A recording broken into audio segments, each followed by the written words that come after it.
Oh, that was perfect. I hope it was on you because your eyebrows were just doing that. Okay. Apparently, we're in rare form. When it rains in Arizona, crazy things happen. So It's true. Yeah, absolutely. How are you? I'm I am doing I'm managing. It's been a crazy morning so far this morning. And I know you've got a lot on your plate. His office is in transition. So he's been working on a building project. He's got a work group on seekingintegrity.com that's going great. I hear good things. Yes. And a Yes. new one will be starting in April. Well, I think we've got it posted for the next group for attachment wounds work group starting in April. On top of that, Troy does a Friday morning group for men on our site. That's the drop-in group format, so not recorded. And then alternating Thursdays, he's joining the Betrayed Partners. So we keep you pretty busy, don't we, Troy? Up to Not that you school don't event. have, yeah. Mhm. Mhm. Yeah, it's been great. The class, we have 20 guys in the class on Monday, and they are they're all very interactive, and it's been really fun. They've been sharing, some of them are familiar with the concepts of the attachment wounds, and some of them are not. And so those who are not are saying like this is really, really helpful to have an understanding of these wounds and what's going on with them. And that makes me happy because it was really helpful for me when I figured it out. I'm glad that other people are benefiting from it too. So Well, and I do, and I've shared this on previous webinars and things too, but having the language and to be able to go, oh, and I talk often about the abandonment when that seems to be the one that when it gets poked, I, struggle with the most, but being able to have the language and go, oh, that's your abandonment wound. And like, I don't have to react and just, get into an emotional puddle about it. I can actually go, that's your abandonment wound. Now, what do I need to do to attend to it? Rather than going down a path that is destructive ultimately for me, doesn't really fix things. So having the language around that. So since we don't have any questions, I guess let's do a little primer on attachment wounds. What are they, and how do we start going, what is that? yeah, so the attachment wounds, we're wired for connection, physically, neurologically, socially, spiritually, in all the ways. And when things happen that disrupt those connections, that can cause us some severe pain. And then if those things are traumatic enough or happen frequently enough, that those can leave a lasting, what I call, wound under the surface. And then the rest of our life, we end up experiencing the fear of having those wounds being hit again, unless we can figure out how to heal them and work through them and address them. But for a lot of us, we didn't even have vocabulary to explain what those were, and so we don't understand.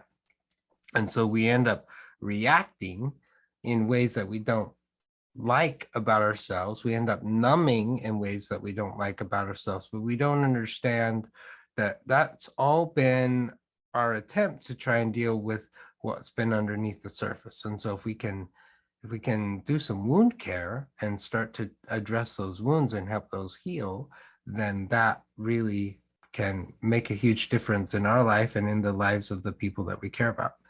And there's 6 wounds: loss, neglect, rejection, abandonment, betrayal, and abuse. And they overlap some. I don't get all keyed up on making sure you name the right wound per se, but it is sometimes helpful to understand what that wound is, because it also gives us an idea of what we might need when that wound is being hit. But oftentimes these wounds are created when we're children, and we don't have a frame of reference to understand why they're happening. But sometimes they happen when we're adults, especially in a marriage, especially betrayal, for example. you may have had some betrayal wounds growing up, but for many of the partners that we work with here, their betrayal wound happened in their marriage, and that is a new wound for them. So what we try to do is provide ways to help heal the wounds, reframe the thoughts and the shame that's revolving around those wounds, and create uh, a healing environment for those wounds to heal so we can be happier. Well, and I think, like for me, it isn't like, oh, you'll never be wounded again, or those won't get poked or something like that. But just to be able to do wound care, like I really love that analogy, like it's like medical stuff. You do wound care. And with the deep wounds, if you just try to stick a band-aid on it over the top, like it never heals. There's that systemic, infection or whatever. You really do have to, do the deeper wound care, in order to get the healing that really comes to the surface. So, but the other thing I think is, once I identified and worked on it with my really good therapist, like I've never had to experience the depth of pain. Like you kind of go, oh, that's getting poked. Okay, I'm going to go do something about it. But it isn't that whole body, oh my gosh, uh, reaction, to it. And, you talked about, betrayal wounds, and absolutely for betrayed partners. But, there could be old betrayal wounds. And so then there's that layered effect too of, okay, this is real and this is right now, but it's also, bumping into old wounds, so unpeeling all of that and addressing those in, not even in order, but addressing each of those is important to be able to do. So, and now we have questions. How do you get the betrayer to talk more openly about their core attachment wounds? And this is from someone who is aware of them, thanks to you, Troy. Thank you. So in order for us to be able to talk about the wounds, we really have to feel safe.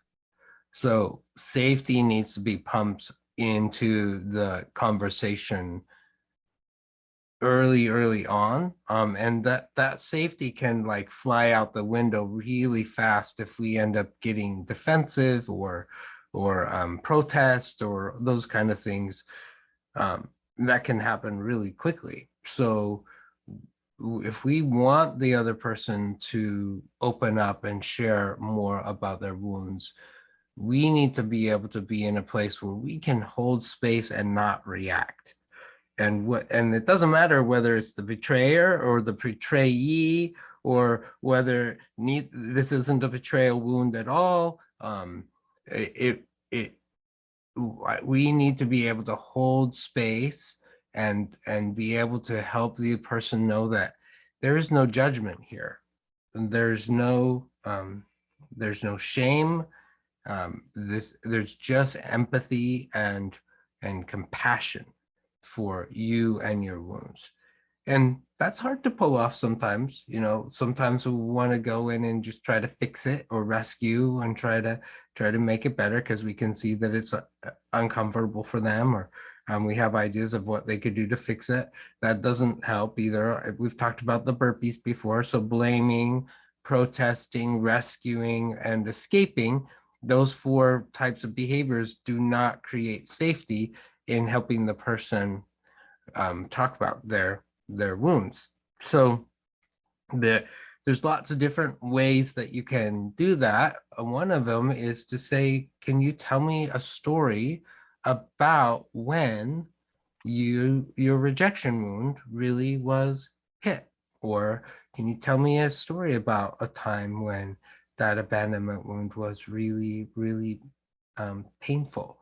And have them share their story from their past with you, and then listen, like be present and have empathy, and just say things like, that sounded really hard, that sounded so painful, thank you so much for sharing that with me. I can't even imagine what that would have been like for you.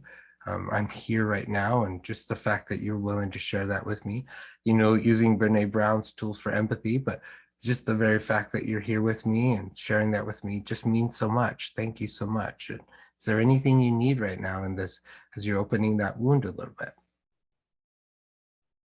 Yeah, I think that's really, I think going to the story, is a good place to get to it, because otherwise it's A, hard to get to, but B, like you can get into the, like, just the brain of, like it sounds so data versus, the emotion and feeling. And of course, it's painful to go to some of those emotional places. So there can be resistance, particularly for somebody who struggled with addiction, where it's like, I am trying really hard not to feel anything negative, and so that's why all of my acting out behavior keeps me numbed out, escaping it, etc. So I think it's one of those where, engaging in the, can you tell me a story about that? Can you think of a time? And I bet, because so many of these wounds are layers, that that another story may come out, that is on that same theme. So okay, next question. What does moving forward, if your husband is open and says he's open to repairing the trust that's broken, but doesn't want to speak to a therapist or go to a group? What does moving forward look like for me? What can I do? And he said he'd be open to watching, reading some things that I would want him to do. So what would you recommend? Oops. So, we look at the stages of change, and you can Google that if you want to. The stages of motivation. There's different levels of where a person is about where they feel like they need to change. And um, I can't remember the steps exactly, but one is they don't have any awareness at all that they need to change. And then the next step is they have some awareness that they need to change, but they have no desire whatsoever to do anything about it. And then there's the next step. Well, yes, I'm going to do it, but I'm just going to put my toe in. And then the next is like, yes, I'm going to jump in. And so that happens a lot with both sides, with all of us, regardless of what it is. Sometimes we're like, I really have got to lose weight here. I am so motivated. I cannot fit into my pants. I got to do something. And so I will go do things. And there's other times like, yeah, that would be a really good idea, but I'm probably going to just keep shoving candy in my mouth. So, he's telling you that where I'm at is that I'm willing to read and watch some things, and that's great. So that's where he's at. What moving forward for you looks like, I can't say, because I don't know you and I don't know your situation. That may be him putting his toe in the water, and then him hearing something that resonates with him and saying, oh, I really need to work on that. And that's great. And so he decides I'm saying he and she, but well, you said your Yeah. husband. So yeah, Yeah. your husband. So that is it. At the end of the day, though, part of your um part of your work is figuring out, well, what am I going to do?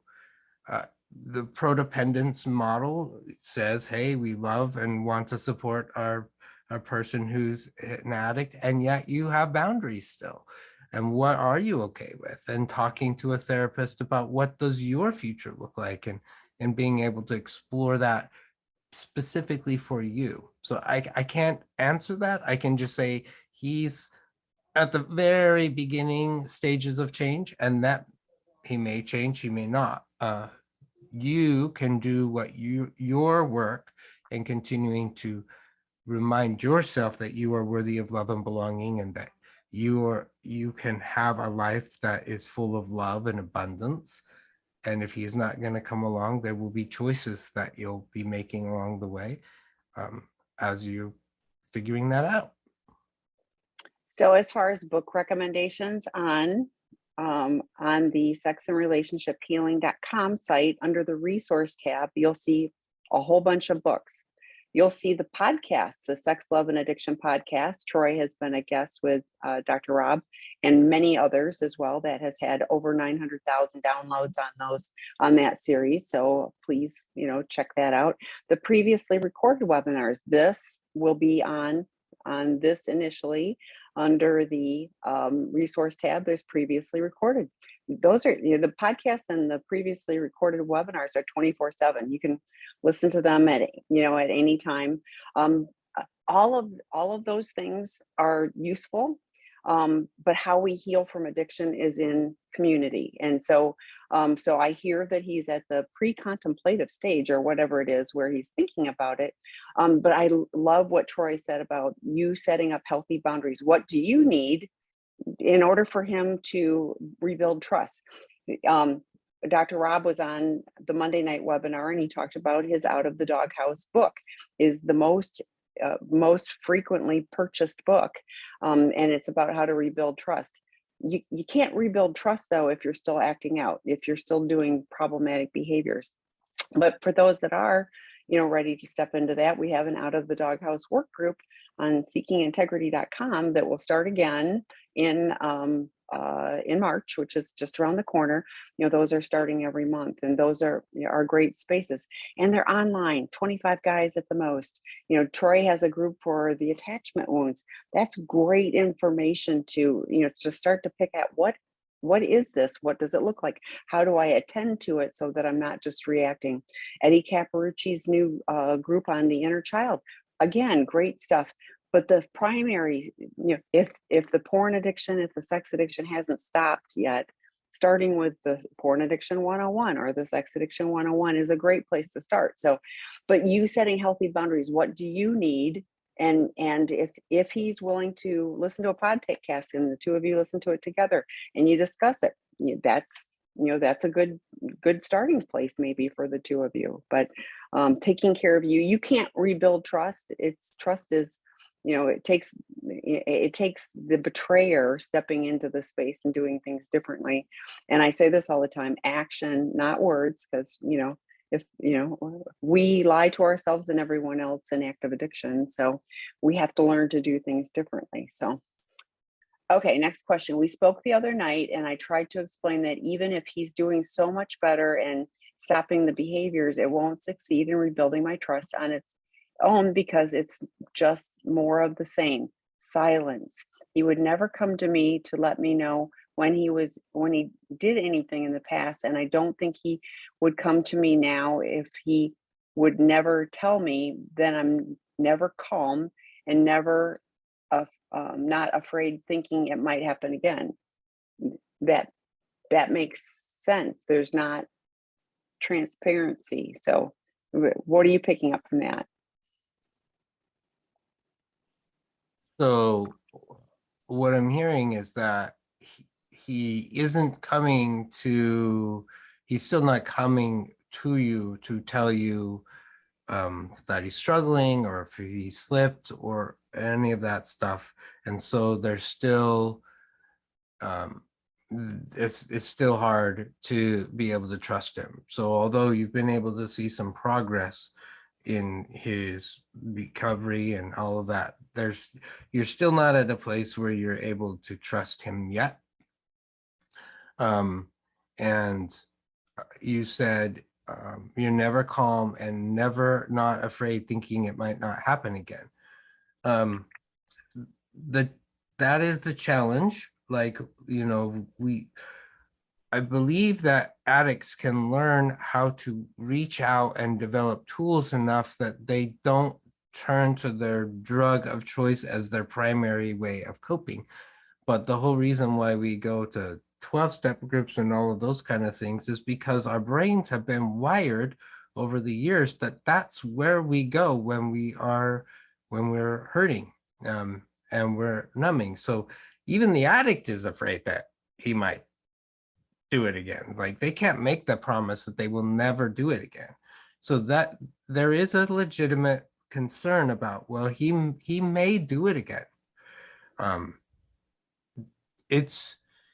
I know that that's devastating. Sobriety as an end goal is not the end goal. Like, yes, it's really great. It's so much more than that. It's being able to be transparent, and it's being able to be open and being able to explore, well, what happened during the last time I slipped, and what can I learn from that, and how can I use that to make sure that I do something different next time, so that I'm continuing to evolve as a human being. So there is a fear that he might do that again, and I can't say, well, get over that, because you're not going to. um, and that is a reality of having a relationship with someone who's in an addiction, regardless of the addiction. There is always the possibility that they might go back. And so part of that is why we have you do your work, is figuring out, well, how do you lean into the discomfort of that? Because both of you are leaning into this discomfort of that. You don't want to experience the betrayal and the rejection and the abandonment again, and neither does your partner want to do that to you. So I use the analogy of the trust jar. You've probably heard me say that before.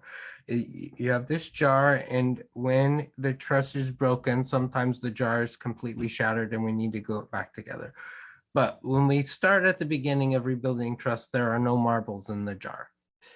And then every day that our partner behaves in a way that's trustworthy, checks in with us, shares how they're doing, does the things that show that we're engaged in recovery, going to meetings, talking to our sponsor, during going to therapy. Every day that happens, we get a marble in the jar, and the marbles start to fill up. But it may take a really long time before the marbles fill up. And once you've had a betrayal wound, it's highly unlikely that it will ever go to the complete top. And that's kind of sucky. Not kind of, that's sucky, but that's the reality. And so part of the question is, how do I find peace and joy and happiness, and be able to have a committed, loving, fun relationship with a partner when the marbles are not going to be all the way to the top? Is that possible? And that I can answer that for you. That's something you have to answer for yourself. But being able to understand that he may do that again, and part of it is talking and being able to be open and having the dialogue without shame, and you sharing what it's like and your fear, and him sharing what it's like, his fear, and deepening that connection. That will go a long way to being able to feel more comfortable in the relationship, which is so much bigger than doing it again.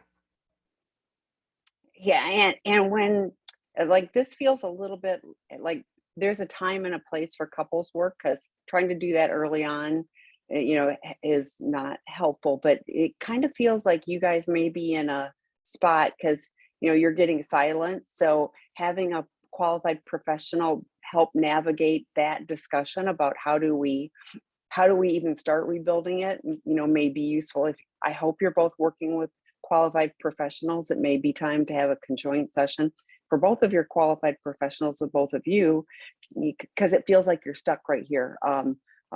That's what I'm reading. Just with I try to talk about this silence, and it has to be a conversation, and creating that safe space that Troy was talking about, so that you can have the discussion. And we've talked on lots of these webinars about how to create that, and how to set that up. So that may be useful to pull out some of the previous recorded webinars too. So here's a question for you. Are you familiar with Harvard's Dr. Dan Brown's 3-pillar model of healing attachment wounds? If so, does your work fit with his research and model? How so? I am not. I was Googling him, Oh, trying to figure that out. And so I'm not familiar with him. Just in going over the headlines of his book, without looking at a lot, I am reluctant to say much. It um, it looks like it aligns with the work that I do, because most of the work that I do I try to align with the trauma therapists of and the latest in technology and what we know about trauma. So I'm guessing it aligns pretty well, but I'm not familiar with him. So now I will have to become familiar with him. You can add that to your list, but you can find Troy's Finding Peace workbook, the link to that on the, I'm pointing again, the sexandrelationshiphealing.com under resource tab, you'll see all the books, and his Finding Peace book link is there, so you can read a little bit more about that. And if you're familiar with Dr. Dan Brown's, you may be able to, expedite the process with that. But I can personally attest that I have found Troy's information super helpful in my own personal journey. Okay, next question. I'm presenting my formal therapeutic disclosure to my wife on the 4th of March, and both of us are struggling. I'm assuming you're doing that with a professional, so because it's formal therapeutic disclosure. So, okay. My wife asked for some space before, so I moved out last week. My judge is all over me. I feel very sad for what I have caused to this point. It gets back to the dark places. I'm doing lots of soul searching around anxious attachment. Any tips to survive the next few weeks so that I can focus on the formal therapeutic disclosure? Thank you for writing this, and good job for owning that it's like all of the things are getting poked. So thank you. Yes, thank you, and good luck, brother. So I love that you say your judge is all over you, and you're feeling sad. So there is a difference between guilt, which is not judge, by the way, and shame, which is absolute judge. Guilt is a healthy emotion that it invites us to try to make repairs of the damage and the mistakes that we've done. And during this, as you're working on this disclosure, you probably are feeling a tremendous amount of guilt.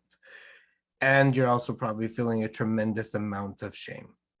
And what shame will do is hijack any attempts to be able to make amends and show up and be empathic for your wife, because shame will want to make it all about you. And I can only surmise what your judge is saying, things like, well, you are a piece of crap and you suck as a husband, and how could you do these despicable things, and you're horrible, and all these things. That's all shame-based. And if you remember, the judge is trying to protect you, even though it does a really lousy job. The judge is trying to protect you from rejection and abandonment and loss. And it does it by thinking or trying to convince you that if you could have just been perfect, then none of this would have happened. Well, it happened. So we can't rewind things. And so now it's just like, I told you, you should have listened to me. All of that, though, is because it's really trying to prevent you from feeling the pain of rejection and loss and all of those things. So when we recognize that's why the judge is here, then you can have a conversation with the judge. And you hear me on Friday mornings, because I know you're in the group, Friday mornings, say, what does your judge look like? What does it sound like?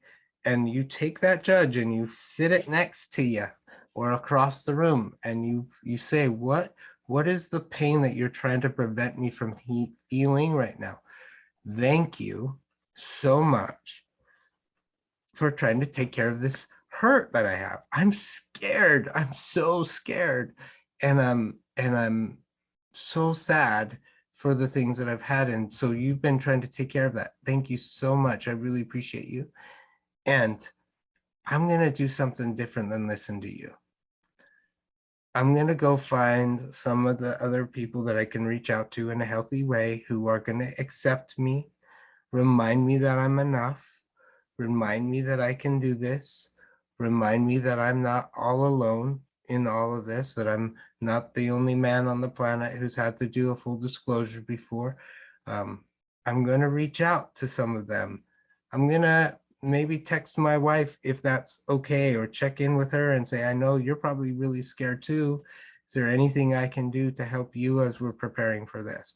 I'm going to do some different things to take care of this wound and this fear in a way that's a little bit more healthy than what the judge is doing, which is just knocking you upside the head. And sometimes you're going to have to do this several times a day, practicing grounding tools, breathing, meditating, praying if you have a higher power, journaling, listening to music that will calm you, calling a buddy, setting up a meeting with, like, to do some Zoom chats with some people, going to meetings, like plan it out, like schedule out your day for the next couple of weeks. These are some things I'm going to do to survive.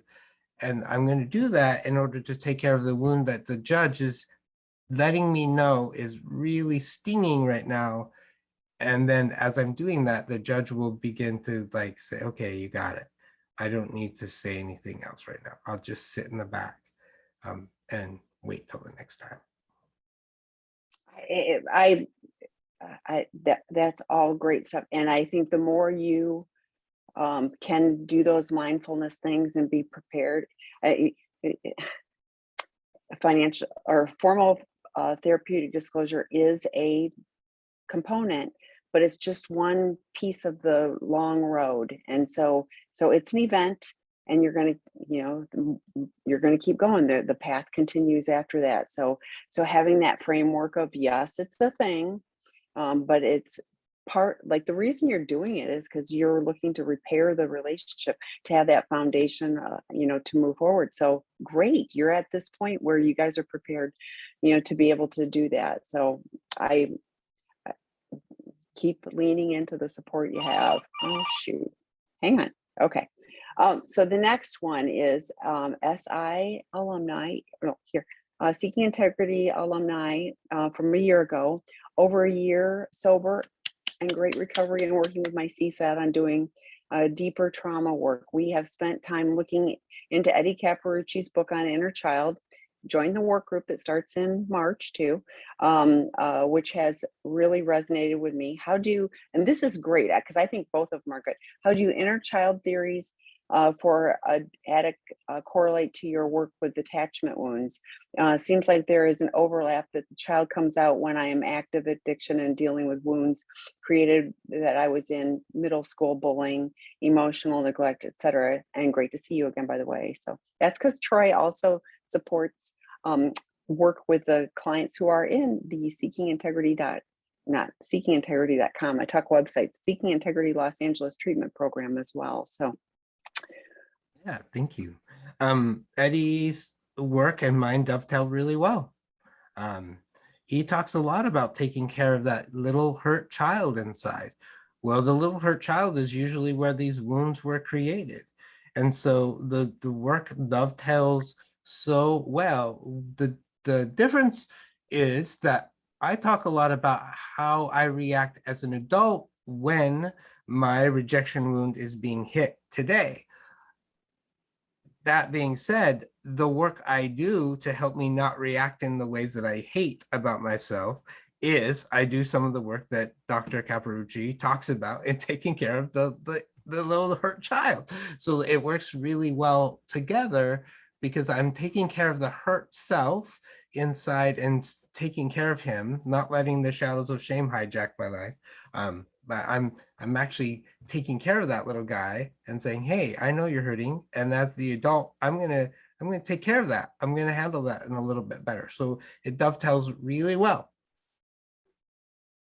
and I think so too, that it's one of those where doing both of them in whatever order, but I think people will find both of them very beneficial. So so work groups are all on seekingintegrity.com. Okay. Yes, I got the betrayal 29 months ago. I got discarded right after, and I thought it's going a little better. But yesterday and today, I just feel so deeply the pain and shame.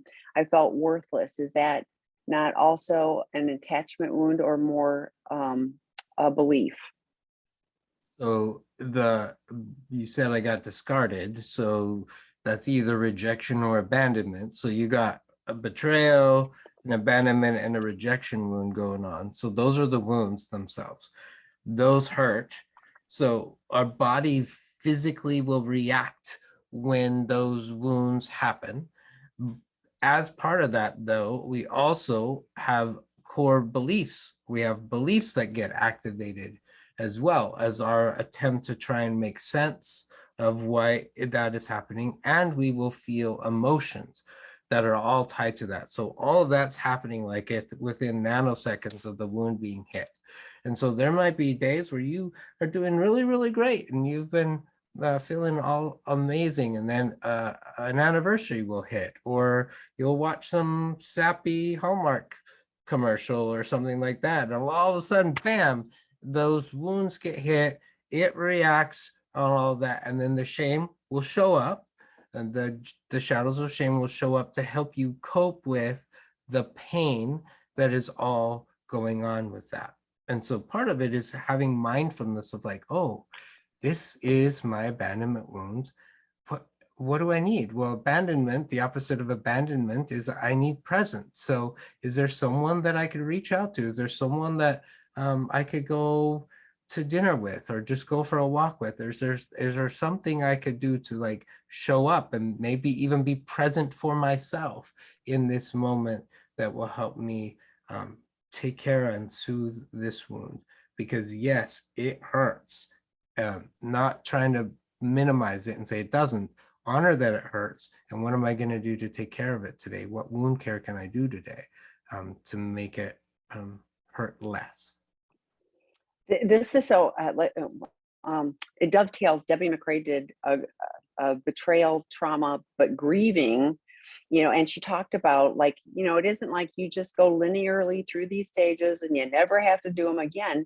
And basically what I hear you saying too is like, yes, something's going to get, inflamed, so to speak. And so understanding where you are in the process. And I do think, part of this is grieving. I mean, that's a huge loss and a grief, grieving the loss of the relationship you thought you had, grieving the loss of who he was.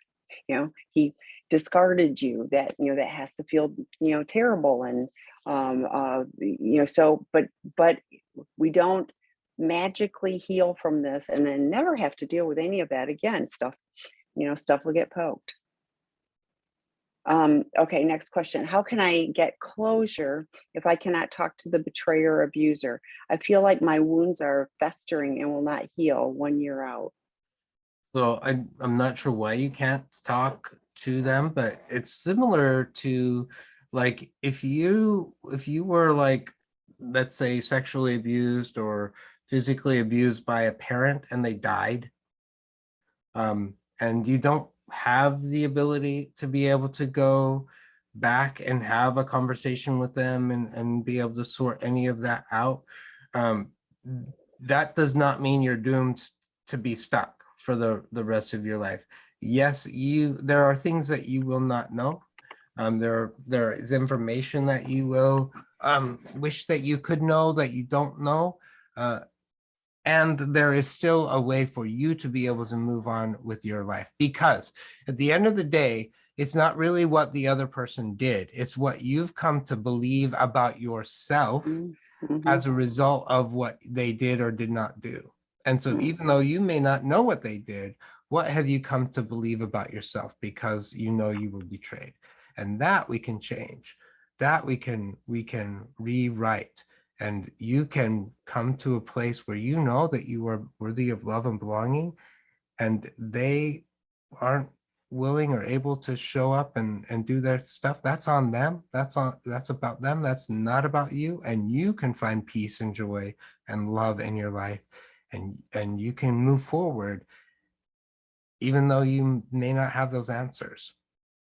Yeah, and that is not atypical. There are many people for a variety of reasons that never have the ability to, process through and work through, like the last person shared, he discarded. So, there's that similar thing. But people die. I've had people that have discovered all the betrayal after he died, and I use he and she, but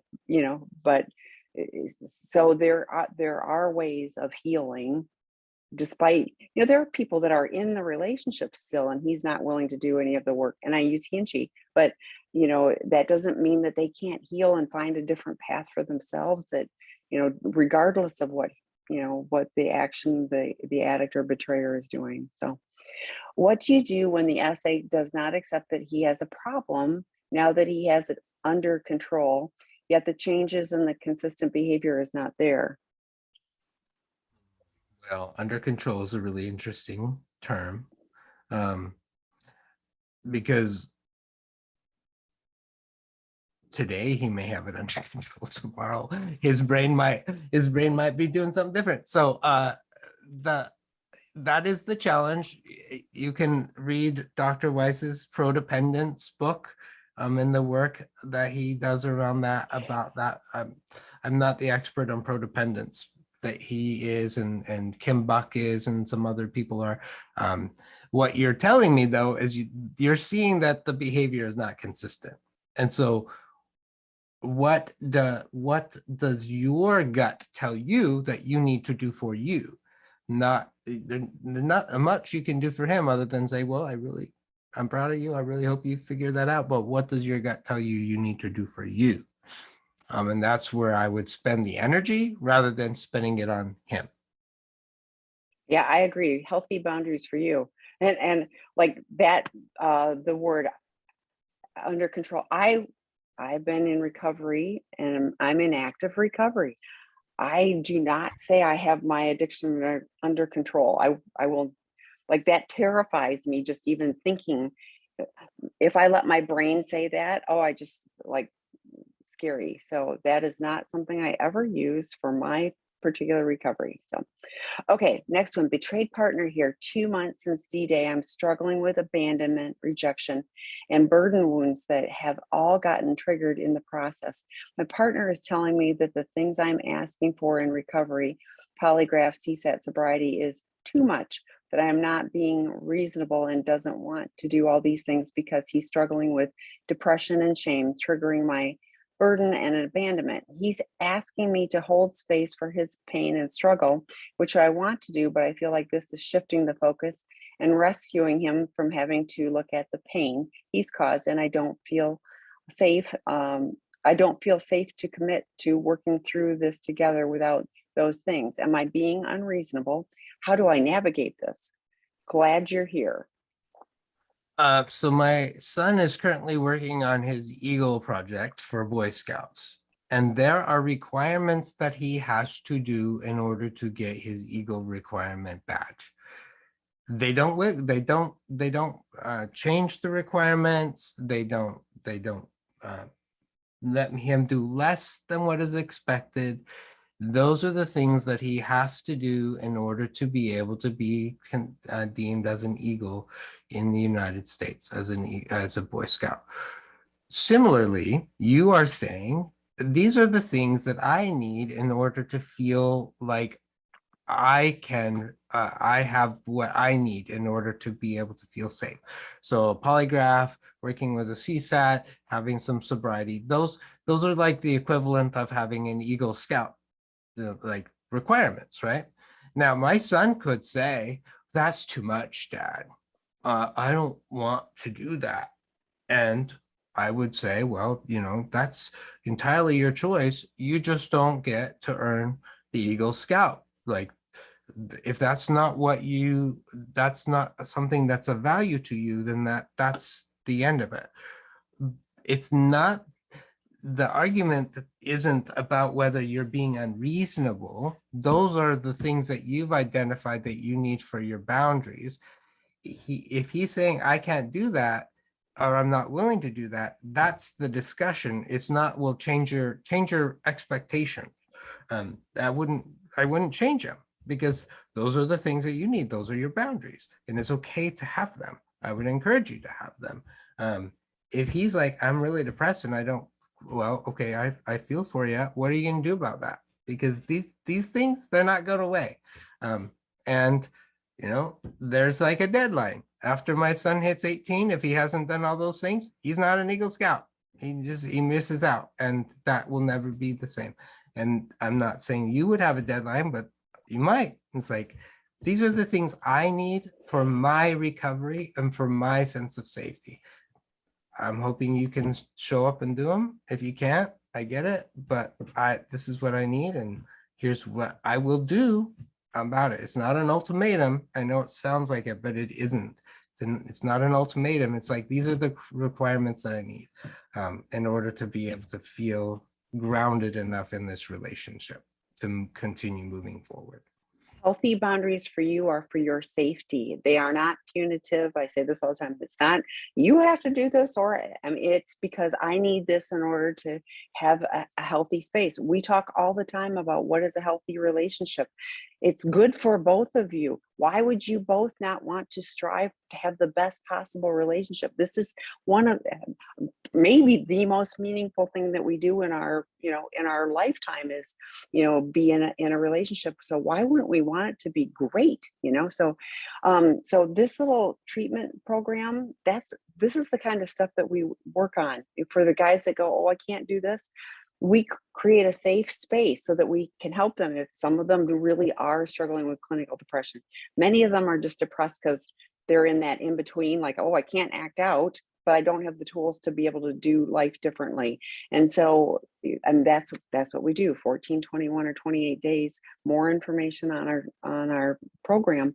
But that's all we do. Our clinical team, people come from all over the world. It's they're experts at dealing with this stuff. That's all we do. So, but you sacrificing you, because I mean, you've been betrayed. And now he's going, oh, don't put those requirements on me. It's too much. No, it's not. I mean, it's, and honestly, if addicts really understood, the previous person said, I'm in recovery, I'm doing really good. It's good. That's what he's missing right now, is that he's not what he's giving up is the least valuable thing in our world, is the active addiction. The stuff that we get in recovery, healthy attachments, integrity, the ability to not lie to ourselves and everyone else. I mean, it sounds less appealing than it is, but the not living in shame, huge. Not having the judge constantly going, you're a piece of crap, huge. We can have that, but we have to be willing to do the work. So, okay, next question. I'm an SA and beginning to learn to not suppress my emotions, and now I'm finding that my reaction, shame, shutting down, anger to some interactions with my wife, are often more elevated than what the situation warrants. She has voiced the concerns that my reactions, that sexual abuse in my past may make more sense for my reactions. I do not remember anything like this happening, but also saying a year ago that my childhood was normal and ideal. I don't recall any events like this. How can I better work through my reactions during our interactions? So regardless of whether you remember that sexual abuse happened to you or not, your wounds are still being hit. So whether it's a rejection wound or an abandonment wound or an abuse wound, the way I know that is because you're still reacting. It's like somebody's hitting your sunburn and you're reacting, you're pulling away or you're pushing away. So that tells me that is still happening. She's doing something or somebody's doing something that's bumping up against that, and then you're reacting. That's not blaming her, by the way. It's just life. So part of that is figuring out, well, what is it? What is that wound? What are the core beliefs that immediately get activated? What are the emotions that get immediately activated? And here's the beautiful thing. As a child, you created those core beliefs and those emotions naturally as a way of coping with the pain. So because you created those, you have the possibility to create new core beliefs and new emotions around those wounds. So if you can figure out what it is and say, wait, okay, honey, that's my rejection wound that's being hit. not you're hitting my rejection wound. It's this is my rejection wound. It's being hit. This is what I'm noticing is going on with my body. Ooh, and I'm noticing this is going on. Okay, let me breathe. Here's what here's what I think I might need, or could you help me with this? That might be different, and you might need to like go journal about it afterwards before you figure that out. But that's what's happening, regardless of whether you were sexually abused or not. There's a wound being hit, and your body is reacting to it. As our bodies do. Okay, so the next question is, my recovering porn addict has admitted to struggling to be honest with me for most of our relationship. I told him that I need him to be 100% honest, even if he's worried I will have a reaction or feel hurt. He says that if I have a reaction, it's not safe for him. What do I do if he is unable to handle emotion and says that it's not safe for him if I showed any difficult emotions? Also, what would you recommend if the addict uses "you can't handle the truth" as his reason for minimizing or withholding truth from me now? That is such a beautiful dilemma. Because you're absolutely right. You want the truth. You don't want to be lied to. That sucks to be lied to. That hurts worse than whatever it is he's saying. And he is absolutely afraid that if he tells you the truth, you're gonna reject him. You're gonna believe him. And so he's battling his own core beliefs, and you're battling with this sense of, well, am I enough? Why am I not enough for you? It becomes like this cycle that people get into. And you're like, if you could just be honest with me. And yet, when a husband or wife discloses something, it still may hit your wound, and you too are going to have a reaction. So it's unreasonable to think that you're just going to sit there and not have a reaction. Part of that is being able to have both of you say, okay, so when I'm hearing that, this is what's coming up for me. I realize that this is about me and not about you. And these are the things that I'm scared of, or these are the things that I'm worried about. I get that's really hard to do in a calm way. Take some practice. So it kind of, as you're able to create more safety that way, he will hopefully be able to be more honest. The more honest he's able to be, the more that you're able to create more safety. So you build off of each other in that process. But there's almost this belief that both of you have, that you don't believe that the other person is going to be able to pull it off.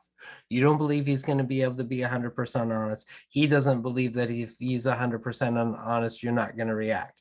The only way y'all are going to be able to break that belief system is testing it out. And it does help to have a therapist who can walk you through that, because it's really hard to do that by yourselves, because usually our wounds lead us to go right into the burpees, and that doesn't help. So sometimes it's helpful to have a referee help us through that until we've learned how to do that. Yeah, and I was thinking it's not safe for me, but I was like, he's created not safety for you with everything he's done. So that's a whole other topic. Okay, my husband does not want to tell me about his slips and relapses. When we check in, another one not really wanting to be honest. When we check in, we start off with step 10 check-in, and then we talk about recovery. That this was at my request. He is very resistant to being open and honest about his slips and relapses. He claims he has not had any, and all his will says he is sober. This is not helpful and continues to make me feel fearful. At times, he has told me that it is none of my business. I disagree. Oh, I believe that in the past there has been a lot of sexualization and objectification of young women, and this has never been discussed. What should I say to him to be more willing to share about his triggers, i.e., when he sexualizes and objectifies? So it's really important to like have a clarity about middle circle versus inner circle behaviors, and having an agreement with you and him about what is to be disclosed and what isn't to be disclosed. And that's also helpful to have a therapist to guide you through that, because there are some things that may not, you may want to know, but are maybe not exactly helpful for you to know, like if he has thoughts. That being said, I do hear that like there's some resistance in being open and talking about what's going on. I've said it earlier today, it's not, the end game is not just being sober, it's being able to be open and having share intimacy with each other. So maybe he didn't act out today, but, and maybe was he afraid about anything, even not related to sex? Like, was he angry about something today? Was he happy about something today? Like, is he sharing other, like, is he sharing part of himself with you, or is he just like blocking all of that off and keeping that as a closed door? If that door is really tight, yeah, you have, all you have then is the stories in your head that you will make up all kinds of stuff, because there's nothing, you're not getting any information. And so part of that is like, I need intimacy. It's more, it's not necessarily, I need to know whether you objectified or sexualized somebody. I need to know where you're at. I need to know where we're at. I need to know how we are. And in order to do that, I need you to be open, with your struggles, with your strengths, with your celebrations. And I want to be able to do the same with you. Uh, we have more questions. I would end with that. Otherwise, it's like, okay, so we are 3.5 years in. My husband thinks he has been putting marbles in the jar, but regularly continues to act untrustworthy.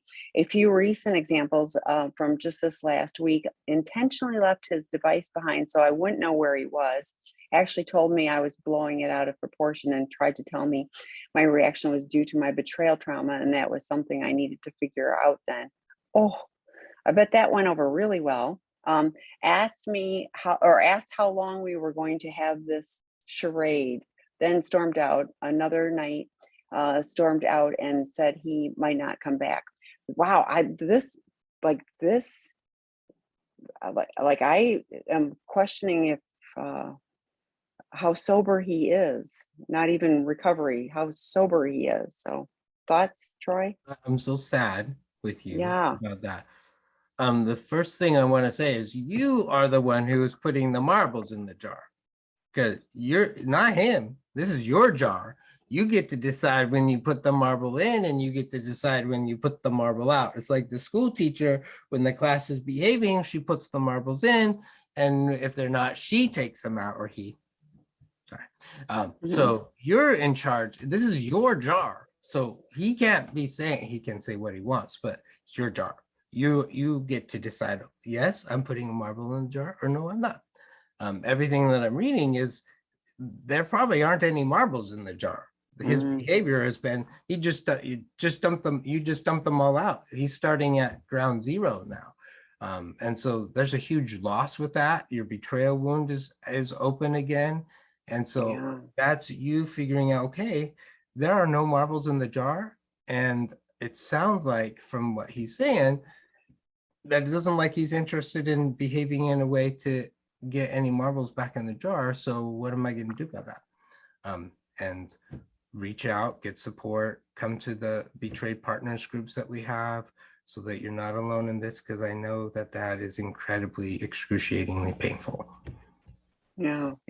I'm sorry. And it's really hard when an addict goes, this is your betrayal. It's like, instead of going, I can understand how my previous behavior would lead you to feel like I'm untrustworthy. What can I do to make things different?